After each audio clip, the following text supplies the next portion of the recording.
तो हम सबसे पहले देखेंगे दो चरों वाले जो रैखिक समीकरण हैं। इस चैप्टर का नाम क्या है, सबसे पहले वो देखते हैं। चैप्टर का नाम है दो चरों वाले, यानी कि सबसे पहले इसमें इंपॉर्टेंट चीज है दो चर, यानी कि दो चर का मतलब क्या है एक बार वो समझ जाते हैं, और फिर हम चलेंगे एक्सरसाइज 3.1 का क्वेश्चन नंबर फर्स्ट। तो उससे पहले एक बार हम जो इसका कंसेप्ट है पहले वो समझ लेते हैं। तो इस चैप्टर का नाम क्या है पहले वो देखते हैं। चैप्टर का नाम है कि दो चर वाले रैखिक समीकरण। तो इस शब्द का मतलब समझते हैं सबसे पहले कि दो चर, चर का मतलब क्या होता है पहले वो समझते हैं। देखिए, चर का मतलब होता है कि यहाँ लिखा हुआ है दो चर। तो सबसे पहले हम समझेंगे कि चर का मतलब क्या होता है। चर का मतलब जिसका मान परिवर्तन होता है, जैसे हम कह सकते हैं कि x है, y है, इस तरह से, है ना। तो जैसे हम सबसे पहले देखते हैं x, या फिर हम देखते हैं y, इस तरह से। तो इसको चर क्यों बोलेंगे, क्योंकि x का मान जो होता है वो हमेशा परिवर्तन होता है। जैसे x का मान हम एक ले सकते हैं, दो ले सकते हैं, तीन ले सकते हैं, चार ले सकते हैं, इस तरह से। या फिर y का मान भी हम ले सकते हैं इस तरह से, एक ले सकते हैं, दो ले सकते हैं, तीन ले सकते हैं, चार ले सकते हैं, इस तरह से। तो जिसका मान परिवर्तन होता है उसे हम बोलते हैं चर। तो यहाँ हमारे जो चैप्टर है उसमें लिखा हुआ है दो चर, यानी कि जब भी हम इस प्रश्नावली को सोल्व करेंगे तो उसके अंदर कहीं ना कहीं दो चर आएंगे। अब x हो सकता है, y हो सकता है, या फिर t हो सकता है, s हो सकता है, मतलब कोई से भी दो चर हो सकते हैं। हमें उससे मतलब नहीं, हमें मतलब ये है कि चर होना चाहिए। ठीक है, फिर हम चलते हैं। यहाँ लिखा हुआ दो चरों वाले रैखिक समीकरण। तो ये रैखिक का मतलब क्या है पहले वो देख लेते हैं। देखिए, रैखिक का मतलब ये होता है, हम जब भी कोई समीकरण बनाते हैं तो उसकी घात होनी चाहिए एक, उसे हम बोलते हैं रैखिक समीकरण। जैसे एग्जांपल के तौर पर मैंने इस तरह से लिखा है कि x प्लस वाई बराबर चार, इस तरह से। इसको हम रैखिक समीकरण बोलेंगे। अच्छा, रैखिक समीकरण क्यों बोलेंगे, क्योंकि जो चर है इसके ऊपर घात कितनी है हमारे पास में एक है, और इसके ऊपर भी घात कितनी है हमारे पास में एक है। जिन चरों के ऊपर घात एक होती है उसे हम बोलते हैं रैखिक समीकरण।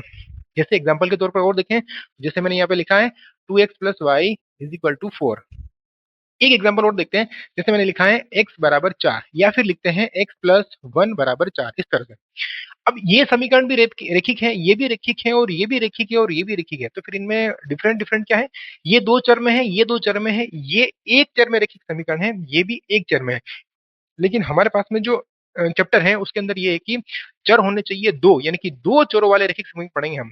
दूसरा, फिर आगे लिखा हुआ कि दो चरों वाले रैखिक समीकरण युग्म लिखा हुआ है। युग्म का मतलब क्या है, इसका मतलब ये कहना चाह रहा है कि जो हमारे पास में रैखिक समीकरण होगा उसका जोड़ा होगा, मतलब एक समीकरण नहीं होके दो समीकरण होगा। तो इस समीकरण की सबसे पहले हम जनरल फॉर्म लिख देते हैं कि ये समीकरण होता कैसे है। देखिए, एक तो इस समीकरण के अंदर होगा x, एक होगा y, और सामने होगा बराबर, और यहाँ सामने कुछ ना कुछ लिखा हुआ है। जैसे मान लेते हैं हम एक मान लेते हैं इस तरह से। फिर इस a, x के आगे जो होता है उसे अपन बोलते हैं a, और जो y के आगे लिखा होता है उसे अपन बोलते हैं b, और जो लास्ट में लिखा हुआ है सबसे पीछे उसे हम लिखेंगे c, इस तरह से। अब इसके आगे हम कुछ भी चिन्ह वगैरह लगा सकते हैं। तो यहाँ लगाते हैं हम प्लस, इस तरह से, या फिर माइनस भी लगा सकते हैं इस तरह से। आप चाहे तो सी को जो है वो इस साइड में भी रख सकते हैं, जैसे X plus B Y plus C is equal to zero, इस तरह से। ये एक रैखिक समीकरण का प्रॉपर समीकरण का एक जनरल फॉर्म है, सामने कह सकते हैं इसको अपन। यानी कि इसमें अंदर एक्स होगा, एक वाई होगा, और एक कांस्टेंट टर्म सी। क्या है कांस्टेंट, कांस्टेंट का मतलब जो गिनती होती है एक दो तीन चार, वो हो सकता है। तो फिर ये ए और बी क्या है, ए जो है इसका गुणांक है, यानी कि हम एक्स को किससे गुणा कर रहे हैं, ए से, वाई को किससे गुणा कर रहे हैं, बी से, इस तरह से लिखा हुआ है। लेकिन सबसे बड़ी बात यह है, क्योंकि समीकरण हमारे पास में दो होंगे, इसका मतलब एक समीकरण एक और होगा हमारे पास में, इस तरह से लिखा हुआ होगा समीकरण, ऐसा है। तो फिर इस समीकरण में इस समीकरण में क्या फर्क है, इस समीकरण और इस समीकरण में फर्क कुछ नहीं है। जो ए लिखा हुआ है ये वन वन होगा, ये भी वन होगा, ये भी वन होगा, और ये भी वन होगा। क्यों होगा, क्योंकि ये पहला समीकरण है, और ऐसे ही हम समीकरण दूसरा लिख देते तो ये दूसरा हो जाएगा, A2 B2 और यहाँ पे C2। अब आपसे पूछे कि x का गुणांक क्या है, मतलब x को हम किससे गुणा कर रहे हैं, तो यहाँ पे तो बोलेंगे A1 से, और यहाँ बोलेंगे A2 से। यहाँ बोलेंगे y का गुणांक यानी B1, और यहाँ बोलेंगे y का गुणांक B2, और जो कांस्टेंट टर्म बच गया उसे हम बोलेंगे C2 या फिर C1 बोलेंगे, इस तरह से। अब हम चलते हैं चैप्टर की तरफ। जो हमारे पास में चैप्टर क्या कह रहा है, चैप्टर नंबर फर्स्ट की तरफ, उससे पढ़ेंगे और उसको हम सोल्व करेंगे। देखिए, तो हम चलते हैं चैप्टर नंबर फर्स्ट की तरफ। तो चलिए अब देखते हैं एक्सरसाइज 3 जो 3.1 है उसका क्वेश्चन नंबर फर्स्ट देखते हैं और उसको सोल्व करते हैं। देखिए, क्वेश्चन नंबर फर्स्ट क्या लिखा हुआ है वो देख लेते हैं। एक बार इस क्वेश्चन नंबर फर्स्ट को रीड करेंगे अच्छे से, फिर इसको समझेंगे और इसको सोल्व करेंगे। देखिए, क्वेश्चन नंबर फर्स्ट लिखा हुआ है कि निम्न निम्न समस्याओं के रेखिक समीकरण के युग्म बनाइए। देखिए, इन समस्याओं के हमें सबसे पहले बनाना है समीकरण, और समीकरण बनेंगे दो। इसने कहा है रेखिक समीकरण युग्म बनाने के लिए कहा है।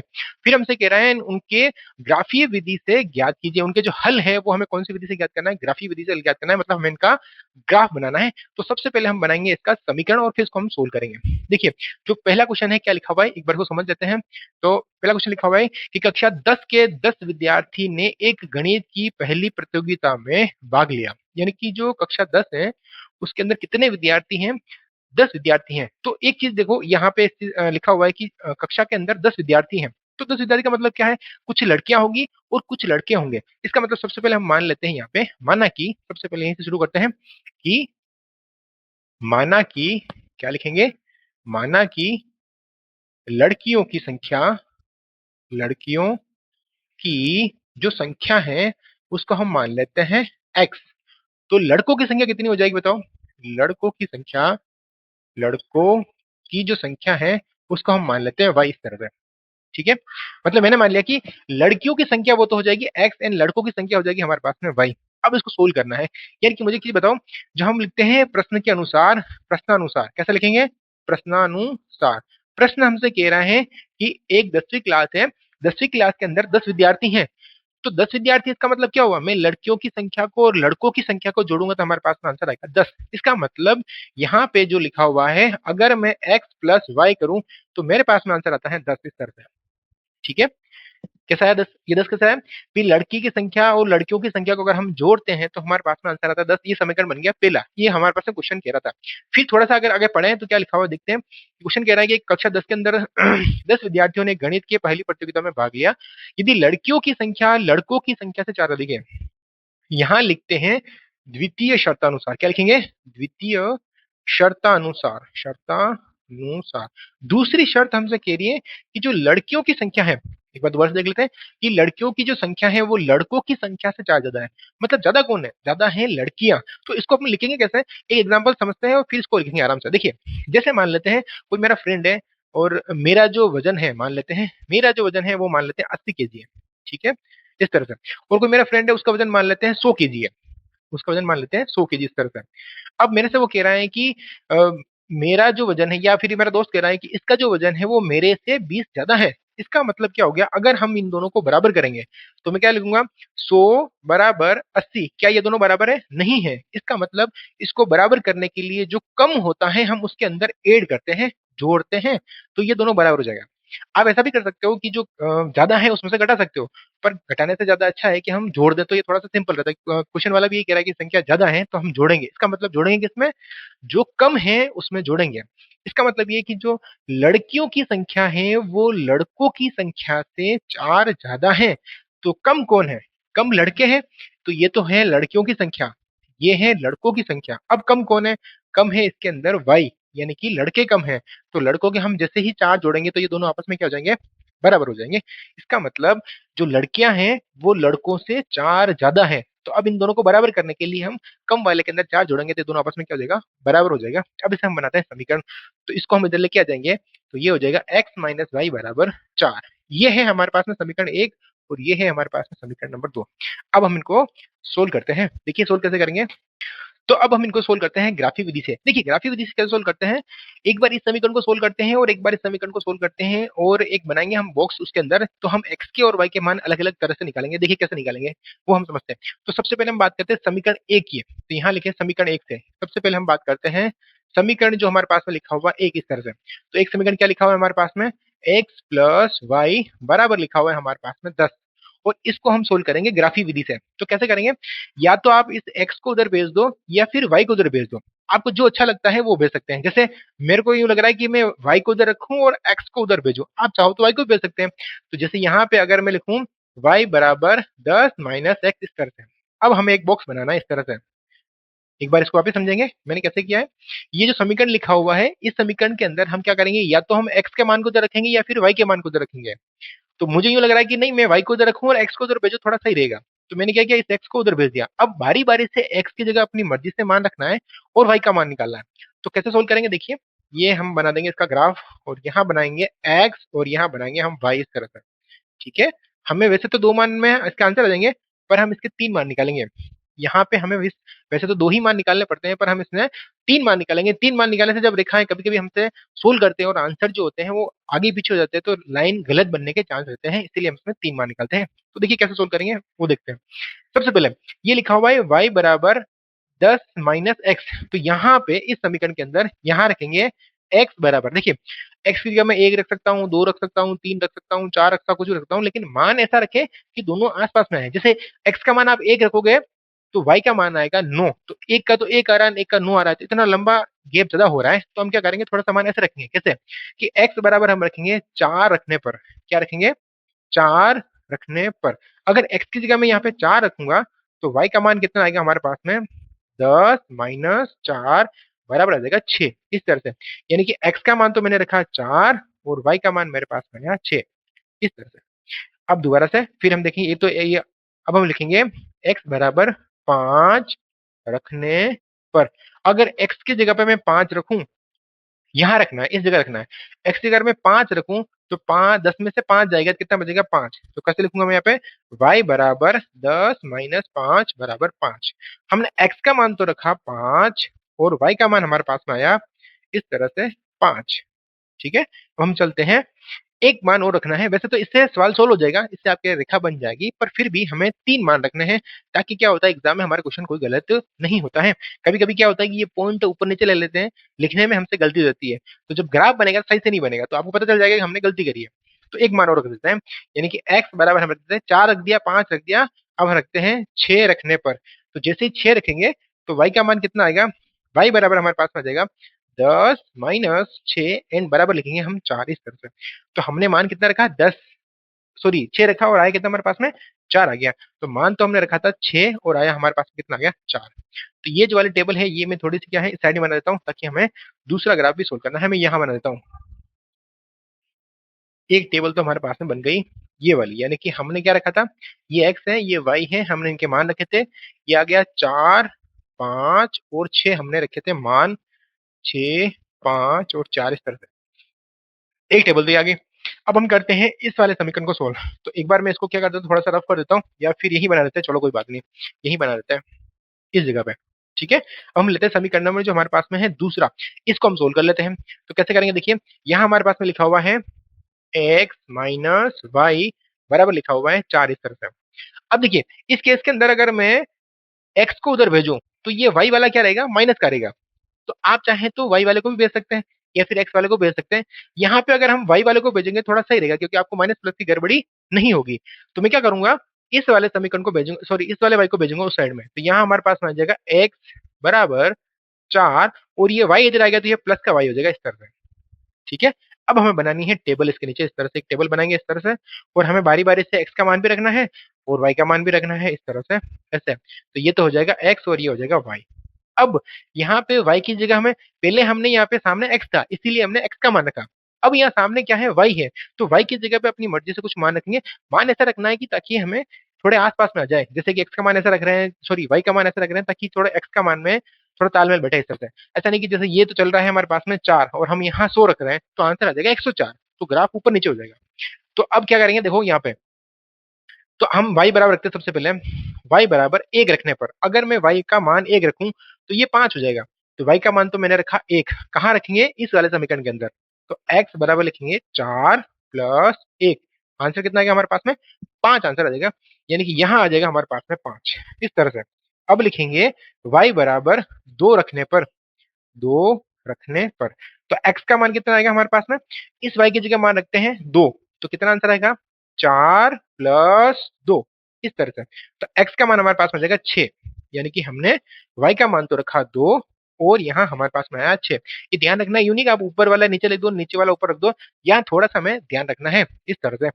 फिर हम रखते हैं y बराबर 3 रखने पर, अगर मैं y की जगह 3 रखूंगा, मतलब यहाँ इस जगह पे, तो कितना आंसर आएगा हमारे पास में, x बराबर यहाँ आ जाएगा हमारे पास में 4 प्लस 3, यानी आंसर कितना आएगा हमारे पास में, 7 आ जाएगा इस तरह से। यानी कि हमने रखा कितना था यहाँ पे, y की जगह हमने रखा 3 और आया कितना हमारे पास में 7, इस तरह से। तो ये वाली जो टेबल है वो मैं यहाँ पर बना देता हूँ, ताकि थोड़ा सा क्या हम ग्राफ बनाएंगे तो हमें ग्राफ बनाने में आसानी रहेगी। यानी कि इसके आंसर कितना आ रहा है हमारे पास में, ये x है और ये y है। x का मान हमने रखे थे 5, 6 और 7, और y के मान हमारे पास में आ रहे थे 1, 2 और 3 इस तरह से। अब हम क्या करेंगे, एक ग्राफ खींच लेते हैं, तो ग्राफ के हिसाब से हम इसको समझ लेते हैं कि ये जो चीज लिखी हुई है इसको हम ग्राफ में ड्रॉ करेंगे। तो आपको क्या करना है, एग्जाम के अंदर आपको दे रखा होगा ग्राफ पेपर, इस तरह से ग्राफ की एक शीट दी जाएगी, उसके अंदर हमें बनाना है। तो एक बार मैं यहाँ बोर्ड पे बना देता हूँ, आप ग्राफ के अंदर कोशिश करेंगे या फिर ट्राई करेंगे या फिर प्रैक्टिस करेंगे। तो चलिए हम ले लेते हैं छोटा सा एक ग्राफ, तो हम इसको ग्राफ के ऊपर बनाएंगे और एक्स और वाई के मान निकालेंगे। तो चलिए अब हम देख लेते हैं ग्राफ के ऊपर कैसे बनाएंगे। देखिए सबसे पहले आपको क्या करना है, इस तरह से एक ग्राफ, जो आपको एग्जाम के अंदर एग्जामिनर जो होगा वो आपको एक ग्राफ पेपर दे देगा, उसके ऊपर बनाना है। लेकिन ध्यान ये रखना है, देखिए इसमें सारे जो मान लिखे हैं वो सारे सारे लिखे हुए हैं धनात्मक। तो यूं नहीं अपन ग्राफ के बीचों बीच बनाना है, इस तरह से बीचों बीच नहीं बनाना है। बीचों बीच कब बनाना है, जब कुछ आंसर माइनस के हो कुछ प्लस के हो। हमें इसको पेपर के इस कोने में बनाना है ताकि हमारे पास में धनात्मक संख्या चला जाए और धनात्मक संख्या चला जाए। अगर ऋणात्मक आती तो मैं इसके पेपर के बीचों बीच बनाता। अब देखिए ये वाला जो अक्ष होता है इसे अपन बोलते हैं एक्स, यहाँ हम लिखेंगे एक्स और यहाँ हम लिखेंगे एक्स डैश, यहाँ हम लिखेंगे y और यहाँ लिखेंगे y डैश, इस तरह से लिखेंगे। अब ये सारा जो मान है सबसे पहले इसकी प्लॉटिंग करेंगे, इसको इसके ऊपर बनाएंगे और फिर इसको बनाएंगे। तो सबसे पहले इसकी बात करते हैं, ये वाला जो समीकरण है इससे हम रेखा बनाएंगे सर। देखिए x का मान कितना है 4, ये तो है x का मान 4 और y का मान 6 है। तो y के 1, 2, ये 3, ये 4, ये 5 और ये 6, लगभग अगर इसका मैं ग्राफ बनाना चाहूँ तो ये जो पॉइंट आएगा यहाँ पे इस तरह से, देखिए एक छोटा सा पॉइंट लगाना है इस तरह से, और फिर इसके ऊपर गोला बनाना है। ये गोला क्यों बनाया जा रहा है सबसे पहले वो समझते हैं। इस पॉइंट को हाईलाइट करने के लिए गोला बनाया जा रहा है। आप एग्जाम के अंदर अंदर वाला जो गोला है ऐसा मोटा नहीं बनाना है, उससे आपका जो सवाल है वो हो जाएगा गलत। तो इस तरह से आपको थोड़ा सा ध्यान रखना है कि एग्जाम के अंदर जो पॉइंट है उसको तो यहाँ छोटा सा पॉइंट लगाना है और इसके ऊपर हमें बड़ा गोला बनाना है, ताकि इस पॉइंट को हाईलाइट करने के लिए ही ये गोला बना जाता है। ये थोड़ा सा ध्यान रखना है, इस अंदर वाले पॉइंट को बड़ा नहीं करना है, अंदर वाला पॉइंट को थोड़ा सा छोटा रखना है इस तरह से। फिर नेक्स्ट है हमारे पास में एक्स का मान तो है 5 और वाई का भी 5, यानी 5 और 5 कहाँ मिलेंगे, दोनों ही अगर इसको हम मिलाना चाहें तो 5 और 5 शायद मेरे हिसाब से यहाँ मिलेंगे। थोड़ा सा यहाँ देख लेते हैं, तो ये बन जाएगा हमारे पास में इस तरह से, ये 5 और 5 बन जाएगा। फिर है हमारे पास में एक्स का मान 6 और वाई का मान है 4, यानी कि ये वाई और ये एक्स यहाँ पे है हमारे पास में 4, यहाँ पे ये पॉइंट थोड़ा सा यहाँ आ जाएगा इस तरह से, यहाँ इस तरह से ऐसे, ठीक है। और अब इन तीनों को मिलाते हुए लाइन खींचेंगे इस तरह से। देखिए अगर यहाँ बीच में हमने 3 पॉइंट लेने का रीजन क्या था, जैसे मान लो अगर हम 2 पॉइंट लेते हैं और ये वाला पॉइंट हमने गलत ले लिया, तो अब ये वाला पॉइंट इधर भी आ सकता है, तो हम लाइन खींचेंगे तो गलत हो जाएगी इस तरह से। तो 3 पॉइंट लेने से क्या होता है कि ये बीच वाला पॉइंट अगर मान लो इधर और इधर होगा तो ये लाइन नहीं आएगी सीधी सीधी, तो हमें पता चल जाएगा कि जो हमने एक पॉइंट ले रखा है वो कहीं ना कहीं गलत ले रखा है, तो हम इसको सही कर सकते हैं इस तरह से। तो अब इसको मिलाते हुए लाइन खींच लेते सीधा सीधा, इसको ये इस तरह से, और इस लाइन के दोनों तरफ क्या बनाना है, ऐसे तीर के निशान बनाना है इस तरह से। तो ये बन गई एक लाइन, यानी कि इससे बनने वाली जो लाइन है वो रही हमारे पास में ये, ठीक है। अब चाहो आप चाहो तो इसके ऊपर कोऑर्डिनेट यानी इसके निर्देशांक भी लिख सकते हो, पर अभी रहने दो, अभी बाद में लिखेंगे अपन। देखिए अब हम बनाएंगे इस वाले से, इससे इससे भी क्या बनेगी, लाइन बनेगी। तो x का मान कितना हमारे पास में 5, तो x का मान तो है 5 और y का मान है हमारे पास में 1 यानी ये वाला पॉइंट। तो x का मान तो है हमारे 5 और y का मान यानी कि हम यहाँ बनाएंगे पॉइंट इस तरह से, ये वाला पॉइंट हो गया इस तरह से। फिर दूसरा पॉइंट हम चेक करते हैं, x का मान तो है 6 और y का मान है हमारे पास में 2, यानी कि x का तो 6 है और y का है हमारे पास में 2, यानी कि यहाँ मिलेंगे पॉइंट अपने इस तरह से, ये पॉइंट आ जाएगा इस जगह पे ऐसे इस तरह से। फिर है हमारे पास में x का मान तो है 7 और y का मान है हमारे पास में 3, x का मान 7 और y का मान है हमारे पास में 3, इस तरह से कोई पॉइंट आ जाएगा ये इस तरह से। यहाँ पे थोड़ा सा इसको 7 कहाँ है, यहाँ मिल जाएंगे अपने पास में ऐसे इस तरह से। मेरे क्या है थोड़ा सा क्या है, ग्राफ जो है इस तरह से ये पॉइंट बन जाएगा इस तरह से। अब इसको मिलाते हुए लाइन खींच सीधी सीधी होती है आगे और इसको क्रॉस करते हुए निकल जाएगी इस तरह से, ये इस तरह से। तो ग्राफ क्या है, थोड़ा सा लाइन जो है मैं थोड़ी तिरछी बन गई इस तरह से। बाकी ये लाइन जो है वो इस लाइन को कहाँ क्रॉस करेगी, 7 और 3 पे क्रॉस करेगी, मतलब ये वाला जो कोऑर्डिनेट है वो है 3 और 7, सॉरी यहाँ पे क्रॉस करेगी 7 और 3 के ऊपर, यानी कि ये वाला जो मान हो जाएगा 7 और ये वाला मान हो जाएगा 3 अपने पास में इस तरह से।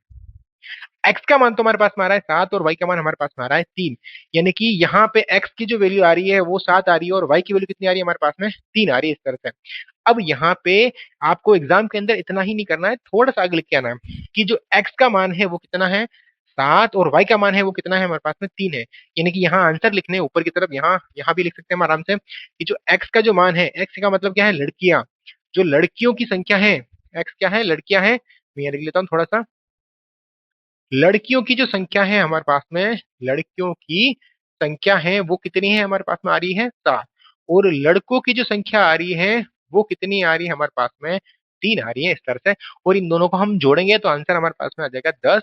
और लड़कियों की संख्या देखो इससे 4 ज्यादा है, तो ये लिख के आना एग्जाम के अंदर, ये आपके आंसर है। ठीक है, तो हम चलते हैं अब क्वेश्चन नंबर सेकंड की तरफ। तो चलिए अब हम देख लेते हैं क्वेश्चन नंबर सेकंड की तरफ देख ले।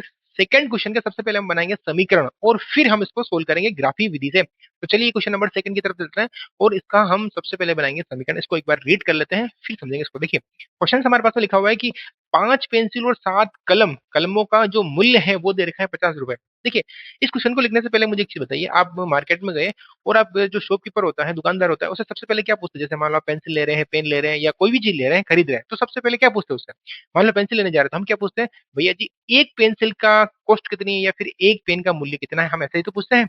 जैसे हम 2 पेंसिल लेंगे तो फिर उसको 2 से डबल कर लेंगे, तो या 4 पेन लेंगे या फिर 5 पेन लेंगे तो उसके हिसाब से हम जोड़ लेंगे। यानी कि हम सबसे पहले दुकानदार से सबसे पहला क्वेश्चन यही करते हैं कि एक पेंसिल का प्राइस कितनी है और एक पेन की प्राइस कितनी है, तो ये हमें माननी है और यही चीज लिखनी है। तो यहाँ लिखेंगे माना कि, सबसे पहले लिखते हैं माना कि एक पेंसिल पेंसिल का मूल्य, हम सबसे पहले देखते हैं कि पेंसिल का मूल्य कितना मान लेते हैं, एक्स रुपये, या साथ में पीछे क्या लिखना है, रुपये, एक्स रुपये इस तरह से।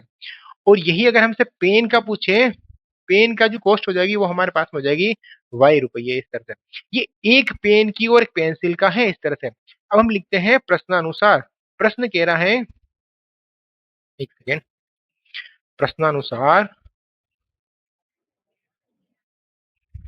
प्रश्न हमसे कह रहा है कि यहाँ जो हमारे पास में पेंसिलों की संख्या है वो कितनी है? हमारे पास में पेंसिल हमारे पास में है टोटली 5 पेंसिल है। अच्छा मुझे बताइए एक पेंसिल का मूल्य एक एक्स है, तो 2 पेंसिल का 2x, 3 पेंसिल का 3x, ऐसे ही अगर हम 5 पेंसिल खरीदेंगे तो हमारा उसका जो मूल्य हो जाएगा वो हो जाएगा 5x।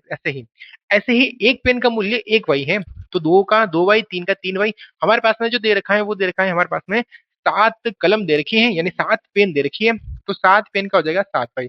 अगर आप 5 पेंसिल लेते हो, 5 पेंसिल का 5x हो जाएगा, 7 पेन का 7y हो जाएगा, और इन दोनों का एक साथ जोड़ के दोगे तो वो हो जाएगा हमारे पास में 50 रुपए। ये हमसे क्वेश्चन वाला कह रहा है, यानी कि 5 पेंसिल 7 पेन का जो मूल्य है वो 50 रुपए है इस तरह से। हम देखते हैं इसके द्वितीय शर्त अनुसार। एक कंडीशन हमने क्वेश्चन वाले ने हमको एक और दी है, तो यहाँ लिखेंगे द्वितीय शर्तानुसार। द्वितीय शर्त क्या है, दूसरी शर्त क्या है, वो हमसे कह रहा है कि अब हम क्या कर रहे हैं, ये 7 तो ले रहे हैं पेंसिल और 5 ले रहे हैं पेन, यानी कलम ले रहे हैं, और उसकी कॉस्ट हो जाती है 46 रुपए।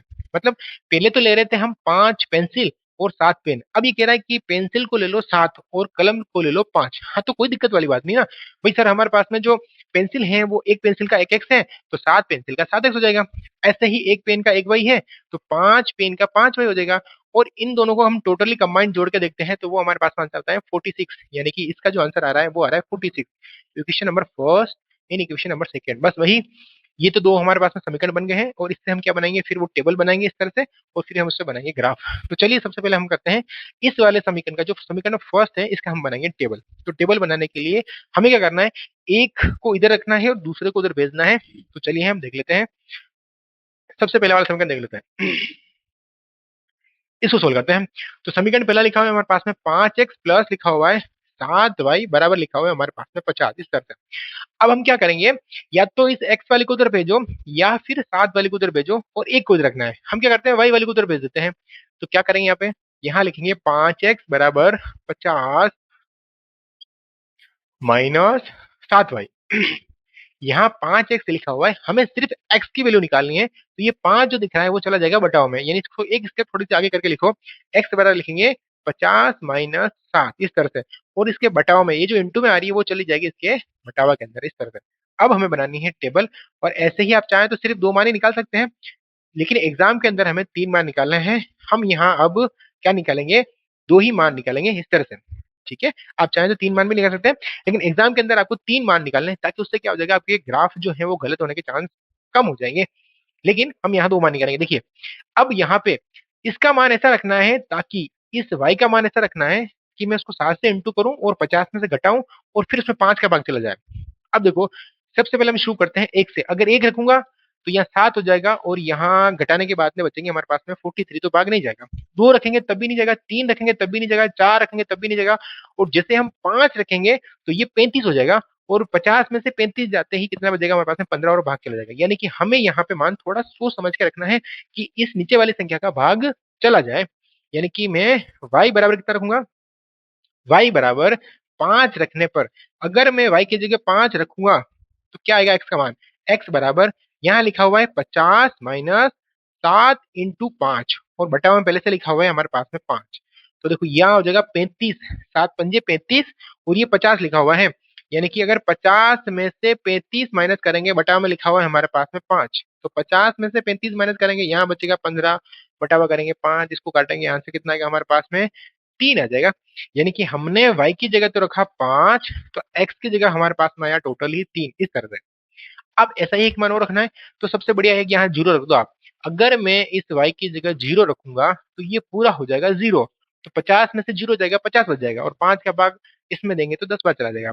यानी कि यहाँ हम लिखते हैं कि y बराबर जीरो रखने पर अगर y का मान आप जीरो रखोगे तो कितना आंसर आ जाएगा x का आंसर कैसे निकालेंगे, यहाँ तो लिखा हुआ है 50 एंड माइनस 7 एंड वाई, यहाँ आप जीरो रखोगे तो ये कितना हो जाएगा जीरो, तो मैं सीधा जीरो लिख रहा हूँ, जीरो एंड बटा में हम लिखेंगे 5। अब इसको सोल्व कर लेते हैं, 50 में से जीरो जाएगा तो 50 ही बचेगा, एन बटा में हम करेंगे 5 और 5 का भाग इसमें देंगे तो आंसर कितनी बार जाएगा हमारे पास में 10 बार। यानी कि हमने x का मान तो रखा, सॉरी y का मान हमने रखा जीरो और x का मान हमारे पास में आया 10, इस तरह से।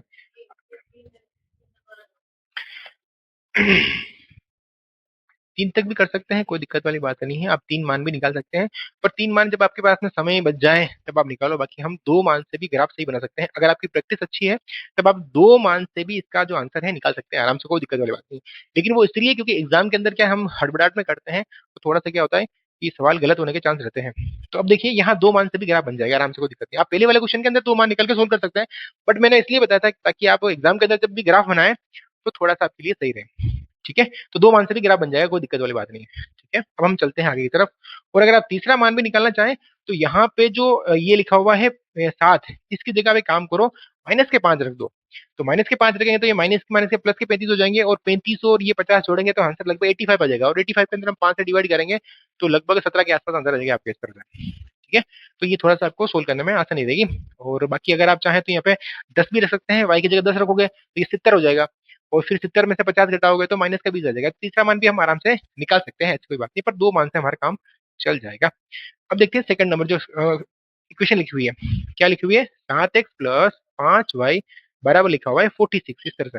अब इसको सोल्व करते हैं। अब देखिए हम इन दोनों में से किसी एक को उधर भेज सकते हैं आराम से, तो इस बार भी हम किसको भेजेंगे, इस वाले को भेज देते हैं उधर, क्योंकि हमें 5 का भाग देने में थोड़ी आसानी रहती है। तो यहाँ हम लिखेंगे 5y बराबर यहाँ लिखेंगे 46 माइनस 7x करेंगे इस तरह से। तो ये 5 चला जाएगा नीचे, तो यहाँ लिखेंगे y बराबर 46 माइनस 7x बटा हुआ हम करेंगे 5। अच्छा यहाँ तो हमने देखो, यहाँ हमने y को भेजा और यहाँ पे हमने जानबूझ के किसको भेजा, x को। x क्यों भेजा मैं बताऊं, देखो ये यहाँ जो नीचे आ रहा है 5, तो हमें 5 का पावड़ा अच्छे से आता है, 7 का पावड़ा बोलने में थोड़ा सोचने में थोड़ा सा क्या दिक्कत होती है। बाकी हम 5 का तो सोच सकते हैं कि जिसके पीछे 0 या 5 आ रहा होगा तो वो भाग आराम से चला जाएगा। तो ऐसी संख्या रखनी ताकि हम थोड़ा सोच सकते हैं, ताकि एग्जाम में हमारा फटाफट हो जाए। तो चलिए अब हम देखते हैं, इसको थोड़ा सोल्व कर लेते हैं। देखिए क्या करेंगे, यहाँ हम बनाएंगे ऐसा बॉक्स, इस तरह से एक बॉक्स बना लेते हैं ऐसा। यहाँ हमने बना लिया, एक बॉक्स बना लिया। यहाँ पे हमने 2 मान रखते हैं, एक तो रखना है x का और एक रखना है y का। अब y का मान और x का मान हम 2 ही मान निकालेंगे ताकि हमें थोड़ा सा फटाफट सॉल्व हो जाए। देखिए यहाँ x की जगह हम क्या मान रखे ताकि यहाँ जो है उसमें 5 का भाग चला जाए। देखिए ये 6 लिखा हुआ है, 6 में से या तो एक कम हो जाए, ये पूरे पूरे 6 उड़ जाए। तो 6 उड़ जाएंगे, इसका मतलब पीछे किसी नहीं संख्या पीछे 6 आ रहा होगा तो ये 0 बन जाएगा, और एक आ रहा होगा तो ये क्या बन जाएगा, 5 बन जाएगा। तो अब देखो 7 का पहाड़ा हम बोले 7 एकम 7, 7 दूनी 14, 7 तिये 21, मतलब पीछे 21 के पीछे एक आ रहा है। तो देखो 46 में से 21 घटाएंगे तो हमारे पास में बच जाएगा 25, यानी कि हम इसमें 3 रख सकते हैं आराम से। तो यहाँ रखेंगे x बराबर 3 रखने पर, तो मैं x के लिए 3 रखूंगा तो y का मान कितना आएगा, देखिए 46 माइनस 7, यहाँ 3 रखेंगे और बटा में हम रखेंगे 5। तो देखिए यहाँ तो हमने लिखा है 46 माइनस, यहाँ हो जाएगा 21 एंड बटा में हम करेंगे 5। 46 में 21 माइनस करेंगे तो आंसर हमारे पास में आएगा 25 और बटा में हम करेंगे 5, तो काटेंगे तो आंसर कितना आ रहा है हमारे पास में 5। x का मान हमने रखा है 3 और y का मान हमारे पास में आ रहा है 5, इस तरह से। अब एक मान ऐसा और सोचना है ताकि यहाँ इसको हम सोल्व कर पाए आराम से। देखिए अब इस 6 को उठाते हैं, अगर इस x की जगह मैं 8 रख दूं, यानी 7 को मैं 8 से इंटू करूं तो ये आता है 56 और इसमें से इसको माइनस करेंगे, आंसर थोड़े से माइनस में आ जाएंगे पर चल जाएगा, कोई दिक्कत वाली बात नहीं है। तो कैसे सोल्व करेंगे, देखिए यहाँ पे हम लिखते हैं x के लिए हम रखेंगे 8, यानी कि अगर मैं x बराबर रखूं, थोड़ा सा मैं यहाँ लिख लेता हूँ, इस जगह लिख लेते हैं, कोई दिक्कत नहीं है ना, या यही लिख लेता हूँ, कोई दिक्कत नहीं। तो हम x की जगह रखेंगे, x बराबर रखेंगे हम 8, यानी कि x की जगह पे हम रखेंगे यहाँ पे 8, तो y का मान कितना आएगा, यहाँ लिखेंगे y बराबर, देखो ये 46 है और ये 56 हो जाएगा, मतलब x की जगह मैं 8 रखूंगा तो ये 56 हो जाएगा, और 56 में से 46 माइनस करेंगे तो बचेगा माइनस का 10, यानी कि माइनस के 10 बटा हम करेंगे 5, काटेंगे तो आंसर आएगा हमारे पास में माइनस का 2, इस तरह से। यानी कि हमने रखा कितना था यहाँ पे 8 रखा था, और आया कितना हमारे पास में माइनस का 2, इस तरह से। अब ये दोनों ही जो टेबल है मैं यहाँ बना देता हूँ। पहली टेबल जो है हमारे पास में वो तो है, क्या लिखा हुआ है x, और फिर लिखा हुआ y, और मान हमारे पास में आ रहा है 3 और 10, इस तरह से, और यहाँ आ रहा है 5 और 0। और ये जो टेबल लिखी हुई है ये हम इधर लिख लेते हैं, ताकि हमें ग्राफ बनाने में थोड़ी सी क्या रहेगी, आसानी रहेगी। तो यहाँ हम लिख लेते हैं x, और यहाँ लिखेंगे y, और इसका हम बना लेते हैं थोड़ा सा यहाँ इस तरह से। चलिए अब हम इसका बना लेते हैं ग्राफ, ठीक है। तो इसको हम कर देते हैं ग्राफ, और इसका बना लेते हैं ग्राफ। तो अब हम बना लेते हैं ग्राफ। देखिए ग्राफ कैसे बनाएंगे, जो हमने पहले क्वेश्चन किया था उसमें हमने पैमाना नहीं लिया था, तो एक बार हम यहाँ पैमाना भी समझ लेते हैं कि पैमाना किसे कहते हैं। पैमाना यानी कि अंग्रेजी उसको बोलते हैं स्केल। पैमाना का मतलब होता है जहां हम एक्स अक्ष ले रहे हैं उसके ऊपर हमने क्या लिखा है, एक्स अक्ष पर ले रहे हैं, एक्स अक्ष पर यानी कि 1 सेंटीमीटर बराबर कितना ले रहे हैं, और फिर लिखते हैं हम यहाँ पे वाई अक्ष पर, जो वाई अक्ष है उसके ऊपर 1 सेंटीमीटर बराबर हमने कितना लिखा। तो एक बार पैमाने को समझ लेते हैं। जैसे मान लो यहाँ पे हमने 1 2 3 4 5 6 ऐसा लिखा इस तरह से, लेकिन अगर यहाँ पे हम 100 200 300 लिखते हैं तो ये एक्स अक्ष दिख रहा है हमको, ये वाला एक्स अक्ष, इसके बीच में 1 सेंटीमीटर के बराबर कितना आ रहा था, अगर 100 200 लिखेंगे तो इसके बीच में गैप 100 का आ जाएगा। लेकिन यहाँ पे हमारे पास में अभी 1 का गैप आ रहा है, यानी कि 1 सेंटीमीटर बराबर हम लिखेंगे 1 इकाई लिख सकते हैं इस तरह से, यानी कि हमने 1 इकाई लिखा है। अगर यहाँ हम 100 100 लिखते हैं, 100 200 300, तो यहाँ हम 100 लिखते हैं। ऐसे ही हम बात करें अगर y की बात करें, तो y के ऊपर भी इनके बीच में गैप 1 का है, तो 1 सेंटीमीटर बराबर आ रहा है हमारे पास में 1 इकाई, इस तरह से आ रहा है। अगर मैं यहाँ पे 2 का पहाड़ा लिखता यहाँ पे, जैसे 2 4 6 8 इस तरह से, तो मैं यहाँ 2 इकाई लिखता। अगर यहाँ पे मैं 10 का पहाड़ा लिखता तो मैं यहाँ पे 10 इकाई लिखता, इस तरह से। तो पैमाने का मतलब ये है कि जो आपने यहाँ पे जो चीज लिखी है इनके बीच का जो अंतराल है वो होता है इसका पैमाना, इस तरह से। तो अब हम इसको जो है इसके ऊपर बनाते हैं। देखिए x का मान कितना हमारे पास में 3 है, और y का मान कितना है 5 है। तो x का मान तो है हमारे पास में 3, और y का मान है हमारे पास में 5, इस तरह से। तो ये यहाँ मिल जाएगा इस तरह से। तो ये वाला जो पॉइंट हम यहाँ अपलोड करेंगे इस तरह से, ऐसा। फिर है x का मान 10 और y का मान 0। x का मान तो है 10 और y का मान है 0। देखो अगर y का मान 1 होता तो यहाँ बनाते हैं, x का मान तो 10 है, y का अगर 1 होता तो यहाँ बनाते, 2 होता तो यहाँ बनाते हैं, लेकिन अगर 1 होता तो यहाँ पे, और 0 है इसलिए हम यहाँ बनाएंगे। इसका मतलब ये पॉइंट बन जाएगा इस तरह से यहाँ पे, और इसको मिलाते हुए सीधी एक हम खींच लेते हैं लाइन इस तरह से। अगर मैं इसको मिलाते हुए लाइन खींचना चाहूँ तो मैं थोड़ा सा क्या है कि इस पे थोड़ी टेढ़ी आ सकती है, थोड़ा सा इसको सही कर लेते हैं एक बार, 1 मिनट। थोड़ा सा इसको मिलाते हुए खींचेंगे, इसमें क्या थोड़ी सी टेढ़ी आने के चांस है, सीधी मेरे से खींचेगी नहीं। एक बार आप समझ ले कि ऐसी लाइन आ रही है हमारे पास में इस तरह से, ठीक है। और अब दूसरा देखते हैं। अब इसकी बारी बात करते हैं सेकंड वाले की। x का मान, ये तो हो गई फर्स्ट वाली लाइन हो जाएगी जो हमने पहले वाले ग्राफ से बनाई थी। अब हम बनाएंगे सेकंड वाले से, यानी कि x का मान तो है हमारे पास में 3 और y का मान है हमारे पास 5। x का मान 3 है और y का मान 5 है, मतलब ये यही पॉइंट आ रहा है। तो अब क्या करेंगे, इसके ऊपर एक गोला और बनाना है इस तरह से। अगर कोई पॉइंट कॉमन आता है तो हमें उसके ऊपर क्या बनाना है, एक गोला और बनाना है, यानी कि ये 2 पॉइंट है इस तरह से। और फिर हमारे पास में लिखा हुआ है x का मान तो है 8 और y का मान है हमारे पास में -2, यानी कि इसको यहाँ से यहाँ बनाएंगे, मतलब एक पॉइंट यहाँ बन जाएगा इस तरह से, और इन दोनों को मिलाते हुए लाइन खींच लेंगे। तो अब यहाँ जो बिंदु आ रहा है ये बिंदु वाला है, ये इस बिंदु के जो कोऑर्डिनेट है ये जहाँ पे मिल रही है इस बिंदु कोऑर्डिनेट है हमारे पास में x की वैल्यू कितनी है हमारे पास में 3, और y की वैल्यू है हमारे पास में 5, यानी इसके जो कोऑर्डिनेट है मतलब निर्देशांक है वो है 3 और 5। x की जो वैल्यू आ रही है वो आ रही 3 और y की जो वैल्यू आ रही है वो आ रही 5, यानी कि जो x का मान है, x ने हमने क्या माना था उसमें, लड़कियों की संख्या माना थी, सॉरी लड़कियां कटे सवाल कर,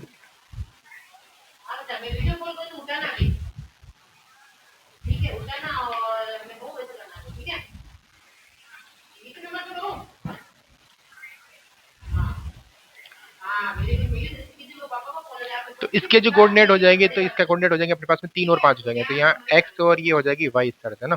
तो इसके कोऑर्डिनेट हो जाएंगे x और y, यानी x हमने माना था पेंसिल की संख्या, तो पेंसिल का मूल्य 1 पेंसिल कॉस्ट, यानी एक जो पेंसिल का कॉस्ट है वो हमारे पास में है, कितना है हमारे पास में, एक पेंसिल कॉस्ट है हमारे पास में 3, और एक पेन का जो कॉस्ट है हमारे पास में वो कितना आ रहा है हमारे पास में 5, इस तरह से। तो एग्जाम के अंदर आपको ये चीज लिख के आनी है ना, ठीक है।